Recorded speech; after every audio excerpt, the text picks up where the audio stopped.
আসসালামু আলাইকুম। আশা করছি সবাই ভালো আছেন। তো আমাদের এই যে সামুদ্র 6 জাহাজটাতে ফাইনাল পেন্ডিংয়ের কাজটা ধরছে। এই যে ব্ল্যাকটা মারা হয়েছে আজকে, এই যে অ্যান্টিফুলিনটা নিচে সেকেন্ড কোটটা মারতেছে। আর যে প্রিমিয়ার 12 তো পেন্ডিংয়ের কাজ চলতেছে এবং সামুদ্র 6 এই যে ফাইনাল পেন্ডিংয়ের কাজটা ধরছে আর কি। তো পেন্ডিংয়ের পুরো ভিডিওটা দেখতে থাকেন, আশা করছি ভালো লাগবে। আল্লাহ হাফেজ।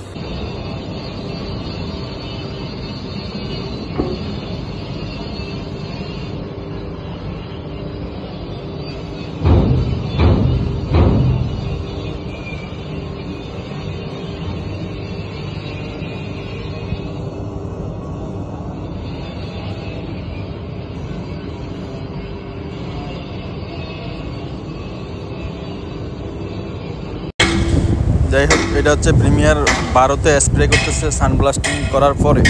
সানব্লাস্টিং করে সারফেসটা পরিষ্কার করে ভালোভাবে তারপর স্প্রে পেইন্টটা করা হইতেছে। তো আমাদের ইঞ্জিনিয়ার আসলাম ভাই আছে, যিনি পেইন্ট ইঞ্জিনিয়ার হিসেবে শিপইয়ার্ডে কর্মরত আছেন। উনি মূলত পেইন্টিংয়ের কাজটা দেখেন।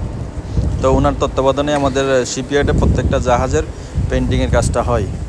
উনি খুব নিজের মতো করে ওনার মতো করে উনি পেইন্টিংয়ের কাজটা করেন। তো এখানে স্প্রে মারতেছে, উনি উপস্থিত দাঁড়ায় আছে, দাঁড়ায় দেখতেছে যে স্প্রে মারাটা কীরকম হইতেছে। তো সবাই পুরো ভিডিওটা দেখেন, আশা করছি ভালো লাগবে। যারা পেইন্টিংয়ের ভিডিও চাইতেছেন আপনাদের জন্যই ভিডিওটা দেওয়া।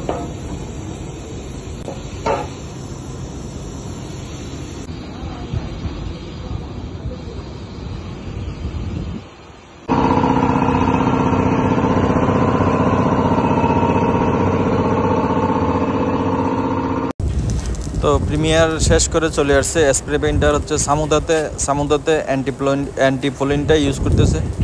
যেহেতু ফার্স্ট কোট আগে মারি ফেলছে, এখন অ্যান্টিফোলিনটা মারা হইলে নিচে টলিগুলো আছে, টলি শিফটিং করবে, টলি শিফটিংয়ের জায়গাগুলো সাউন্ড ব্লাস্টিং করবে, তারপর আবার হয়তো পেইন্টিংয়ের কাজটা দৌড়বে আর কি। তো অ্যান্টিফোলিনটা ওই জন্যই ইউজ করতেছে, টলিটা দ্রুত শিফটিং করা লাগতো। অ্যান্টিফোলিন নিয়ে একটা প্রচলিত আছে যে অ্যান্টিফোলিন কেন মারি ফেলতেছেন, অ্যান্টিফোলিনের কালার তো তাহলে 24 ঘন্টায় জাহাজটা তো পানিতে নামাইতে হবে। তো অ্যান্টিফোলিনের বিষয়টা মূলত আগে ছিল, বর্তমান প্রযুক্তির জমানায় এখন আর ওইটা নাই। আগে হয়তো জাহাজ নামানোর 24 ঘন্টা আগেই অ্যান্টিফোলিনটা ইউজ করা লাগতো, যে 24 ঘন্টার ভিতরে জাহাজ পানিতে না নামাইলে পেইন্টটা নষ্ট হয়ে যেত। তো আপডেট প্রযুক্তি সারা বিশ্বে অনেক দূর এগিয়ে গেছে। তো পেইন্টেও সেই পরিবর্তন চলে আসছে। এখন অ্যান্টিফোলিন মারিয়ে আপনি জাহাজ 1 মাসও রাখতে পারেন, 15 দিনও রাখতে পারেন, তাতে আপনার পেইন্টের কোনো ক্ষতি হবে না। তো ওই সুবাদে এখন অ্যান্টিফোলিনটা শুরু থেকেই জাহাজ নামানোর 4-5 দিন আগে থেকে মারা শুরু করে আর কি জাহাজে। তাই অ্যান্টিফোলিন নিয়ে আর ভয়ের কোনো কিছু নেই। আশা করছি অ্যান্টিফোলিনের বিষয়টা বুঝতে পারছেন। অনেকে আবার প্রশ্ন করবেন যে অ্যান্টিফোলিন কেন মারতেছেন এত আগে, ওই জন্য বিস্তারিত খুলে বললাম। তো যাই হোক, জাহাজের তলা আমরা যেটা বলি জাহাজের নিচে আন্ডার ওয়াটার নিচে, জাহাজের নিচে স্প্রেটা করতেছে, উপর দিকে মারতেছে এবং নিচে চারিদিকে একদিকের থেকে শেষ করে যাইতেছে এই অবস্থা। তো এটা হচ্ছে ব্ল্যাক কালারটা। আমাদের কোম্পানির জাহাজগুলোতে অ্যান্টিফোলিন ব্ল্যাক, লাইট গ্রে এবং লাল সবুজের যে চিহ্নটা আসে, লাল সবুজের যে পতাকাটা আসে, তো মিডল পয়েন্টে থাকে ব্ল্যাক, উপরে থাকে হচ্ছে গ্রে, নিচে হচ্ছে অ্যান্টিফোলিন।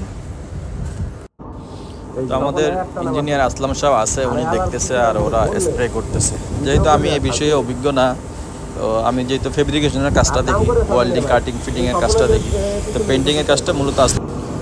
তো আপনারা পেইন্টিংয়ের বিষয়ে বা কোনো বিষয়ে, জাহাজ মেরামতের কাজ নিয়ে, জাহাজের যে কোনো ধরনের কাজ নিয়ে আমাদের ডেল্টা শিপইয়ার্ড লিমিটেড ইউনিট 2-তে যোগাযোগ করতে পারেন। এখানে আসতে পারেন, সুদক্ষ কারিগরের দ্বারা যত্ন সহকারে সব কাজ করা হয়।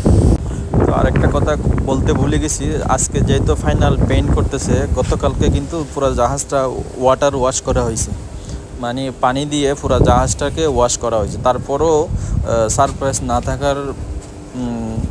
যেন না থাকে, সেই জন্য এই যে সাথে সাথে ঝাড়ু দিয়ে বালিগুলো একদম সরাই দেওয়া হচ্ছে, যেন কোনো ধরনের সারফেস না থাকে, ক্লিয়ার হয়ে।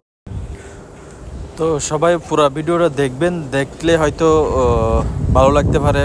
পুরাটা না দেখলে হয়তো বুঝতে পারবেন না, একটু হইলে পুরো ভিডিওটা যদি স্কিপ করে যান তাহলে হয়তো বুঝতে পারবেন না। তো ভিডিওটা দেখে কাজের কোয়ালিটি, কাজের সম্বন্ধে অবশ্যই মন্তব্য করে যাবেন।